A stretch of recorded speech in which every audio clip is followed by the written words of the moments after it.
Okay, so now Mila and I are going to show you how to feed starter.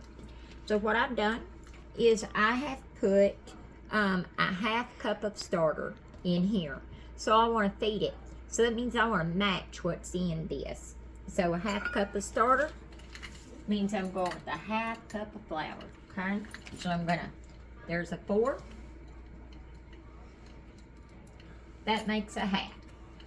Then I need to add water. Now, because dry weight and scales are different, if I do a half a cup of flour, I want 1/4 of a cup of water.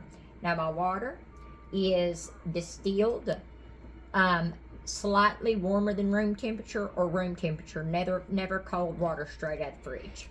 Then you simply drop it in there and stir. Once your starter is stirred up, you will notice that it looks like thick pancake batter. And that's great. That's what we want. Sometimes your starter gets thin. Sometimes it's real thick. When we come back, this starter will be a lot thinner because the yeast will have processed the flour that's in there, okay? So it looks like that. Now, so that I know what I'm working with, I'll scrape my sides down pretty good there. And I'm going to move this little band right here. When that amount that's in there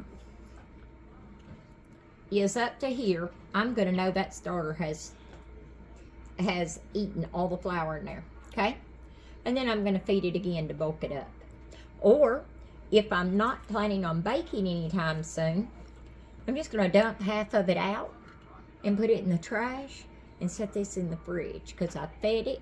Now I'm going to put it in the fridge to go to sleep. And that's all that there is to it.